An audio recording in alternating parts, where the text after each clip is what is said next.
let's do finances and budgeting. Um, of course, as I always say, everybody's journey, situation, schedule, everything is going to be different across the board. But I think a general rule of thumb is in terms of going full time, perhaps, how much money should you have set aside before you can viably go full time? I think is usually the question I get when it comes to finances. And I can see all the hearts. Thank you guys on YouTube for finances and budgeting.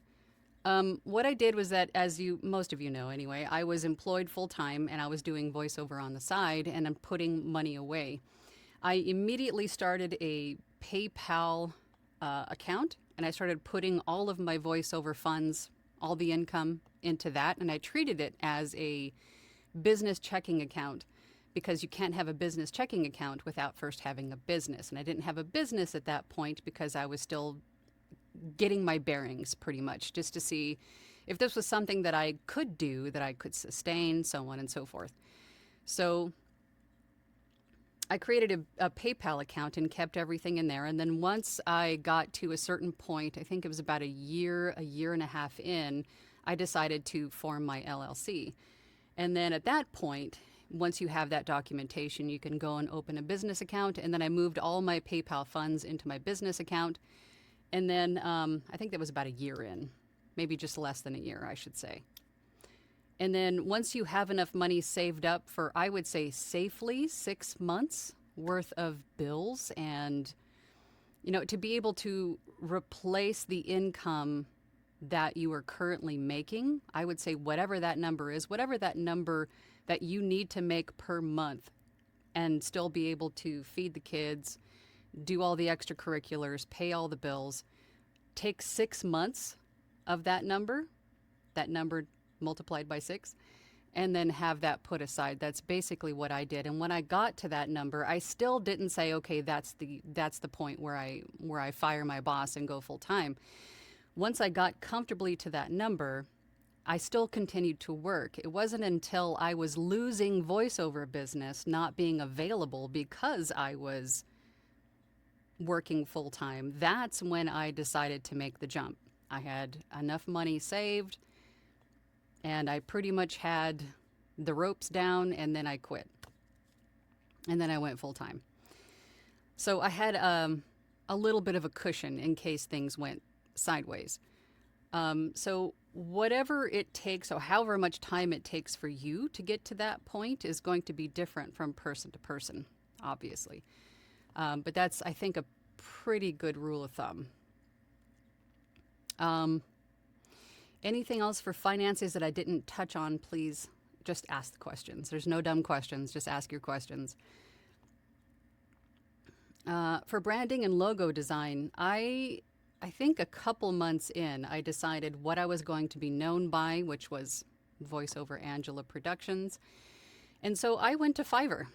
And I found a logo designer because I didn't want just a logo, just a simple logo, like something you can make on Canva or something like that. I went to Fiverr and I had a guy that had really great reviews, had a lot of orders delivered, and I went to him with my ideas, and what he gave me was a few different logos for different purposes. So you'll have to keep that in mind when you're asking for a logo, because having a singular, like a small little logo is great, but you're going to need different sizes for different applications. Meaning you're going to need a logo for your website, then you'll need a transparent version that you can then put on, everything if you wanted to. Then you want a social icon size logo, and then even better yet, an animated version of your logo for, let's say, if you decided to make a YouTube channel or something and you would like something a little bit more zhuzhy, than just a standard static logo for that. And then also a logo that is a banner size for, say, LinkedIn, your Facebook page, your YouTube channel page logo, right? So you're going to need a few different sizes for your logo. But deciding on what your logo should be, you don't necessarily need to have like a concrete idea. If you go to someone that's got some artistic skills and's got some website design or some sort of what's the word I'm looking for? Like artistic skills. I can't think of the actual word, but graphic design, that's what it was. Then you can just throw your ideas at them and they can shoot you back a few different variations of what they interpret your idea to be. And then you go from there. You can make some alterations, make some changes. Another thing to think about is your business palette, your color palette. I chose red, silver, and black. Those are my brand colors. So, and it's good to have 3. So, and that's something your graphic designer could probably help you out with too, deciding on, based on color theory and things and what your niche is going to be, what you're going to focus on. Those things are more important than I thought they would be. But you'll have to decide on those as well. And then the branding aspect of that, of course, is using your logo and your profile picture, your headshot, across all platforms. So there's consistency. You're easily recognizable, right? From place to place, from platform to platform, to social platform to social platform. There was something else waving at me. What was the other thing? Consistency, right? Branding consistency. And of course, you're going to use that logo everywhere. Building a website, and we've touched on building a website many times here on my channel. I think Anthony Pica with A VO's Journey, which I'm now part of the Academy, as most of you know, we're going to start offering website building for voice actors and authors at some point. I'm not sure if those are available just yet, but at some point we will be offering those services, which is kind of handy. Right? If you're just going, I don't know. But what I did is I went to Wix. I first tried out a few different website like hosting platforms. There's GoDaddy, there's Blue something or other. I just went to Wix because it was easy and it was, highly recommended at the time. And most of these website hosting platforms will allow you to create a website for free. Right? It's going to have their branding on it and stuff like that. But in the beginning, who cares really? All you really need is just a singular page for your website that has a picture of you, ideally the headshot that you took. Oh, and by the way, that was the other thing that was trying to get my attention was the headshot. I took my headshot with my phone, my cell phone. And I've used that same image for years. So you don't have to go and hire like a photographer or, have professional headshots done. You can. I'm not saying you can't, but I didn't. I just took it with my cell phone and then used that. And then I've upgraded it. I've changed it out over the years. Building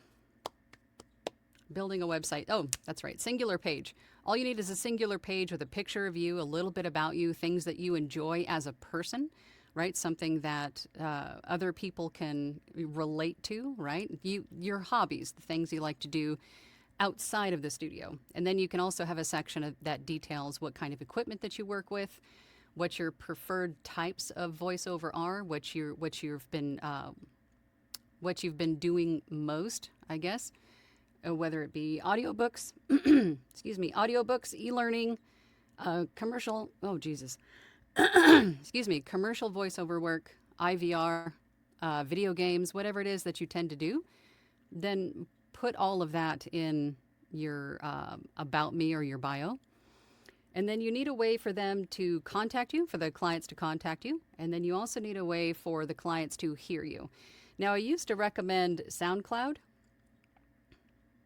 as putting a link to your demos in SoundCloud, but I don't know if you want to do that anymore. I think a better way to go is just to create a YouTube account and create some videos, some demo videos. And they don't have to have video like images or anything. They could be a static image that you make on Canva and just put that in there and then send the client to your YouTube channel to hear your demos.